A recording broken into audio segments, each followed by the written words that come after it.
Lenin তখন খুব ছোট, মা সঙ্গে ফাঁসি দেখতে গিয়েছে দাদার। ফাঁসি হয়ে গেল, কারণ দাদা ছিল সন্ত্রাসবাদী বিপ্লবী। ফাঁসি হয়ে গেল, মা কাঁদছেন। লেনিন বললেন যে তুমি কেঁদো না মা, জারতন্ত্র উদ্ধার হবেই, কিন্তু দাদার পথে নয়, অন্য পথে। সেই মানুষের জাগরণ ঘটছে। আমি আপনাদের কাছে তাই বলতে চাই যে খুব বেশি কথা না বলে, সেটা হচ্ছে জনবিচ্ছিন্নতা ঘটেছে কোনো একটা রাজনৈতিক দলের, নিশ্চয়ই সেই বিষয়ে আলোচনা হবে, নিশ্চয়ই সেই বিষয়ে এখানে বলবেন সবাই। কিন্তু আমি বলছি যে শুধুমাত্র জনবিচ্ছিন্নতার যে কারণগুলো, যে কারণটা বলেছেন যে আচ্ছা জনবিচ্ছিন্নতা মানে কি, আমরা বলি মানুষের সাথে মানুষের যে সম্পর্ক, রাজনৈতিক দলগুলো যে সম্পর্ক স্থাপন করে, সেখানে যাতায়াতের সমস্যা, সেখানে তারা যাচ্ছে না, তাদের সেইভাবে কাজ করছে না, এটাকে জনবিচ্ছিন্নতার কথা আমরা বলি, যে প্রাণবন্ত সম্পর্ক সেইটার কথা বলি। কিন্তু শুধু সেইটা কারণ নয়, নিশ্চয়ই একটা কারণ, জনবিচ্ছিন্নতার কারণ একটা বলেছেন।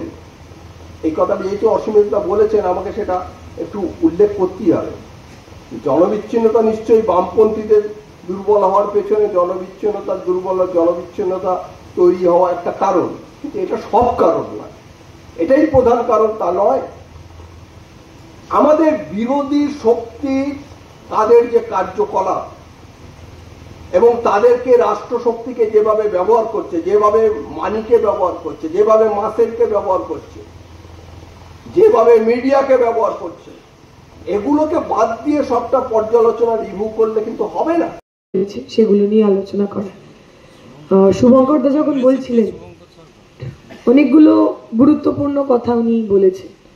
ঘুরে দাঁড়ানো, কার বিরুদ্ধে ঘুরে দাঁড়ানো, কাদের হয়ে ঘুরে দাঁড়ানো, যে বহুত্ববাদের চর্চা, যে প্লুরালিজমের চর্চা আমরা ভারতবর্ষে করে থাকি, যে বহুত্ববাদকে বাঁচানোর জন্য, ধর্মনিরপেক্ষতাকে বাঁচানোর জন্য নানা রাজনৈতিক মতভেদ থাকা সত্ত্বেও আমরা এক জায়গায় এসেছি, কেন্দ্রে রাজ্যে লড়াই আন্দোলনের মধ্যে দিয়ে একটা বিকল্প তৈরি করার চেষ্টা করছি, সেই কথাগুলোকে আনা খুব জরুরি।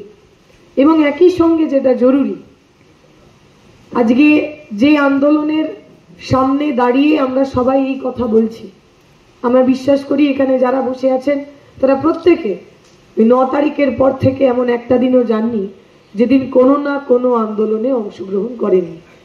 আমরা দেখছি একটা গণজাগরণ, দেবুদা বলার সময় বলছিলেন মাস অ্যাপ্রাইজাল হচ্ছে। এই গণজাগরণ এই কারণে, কারণ এর আগেও পশ্চিমবঙ্গ প্রচুর লড়াই আন্দোলন দেখেছে। আমরা লড়াই আন্দোলন দেখিনি এমন নয়, কিন্তু এমন আন্দোলন যে আন্দোলনে কোনো রাজনৈতিক দল, কোনো ভ্যানগার্ড অর্গানাইজেশন, কোনো সংগঠনকে দায়িত্ব নিতে হচ্ছে না। এই অর্গানাইজ সংগঠনের বাইরেও বহু মানুষ তারা নিজের নিজের দায়িত্বে সংগঠিত হচ্ছেন, রাস্তায় নামছেন। এইটা যে কোনো গণ অভ্যুত্থানের, যে কোনো মাস আপরাইজিং এর একটা খুব গুরুত্বপূর্ণ বৈশিষ্ট্য।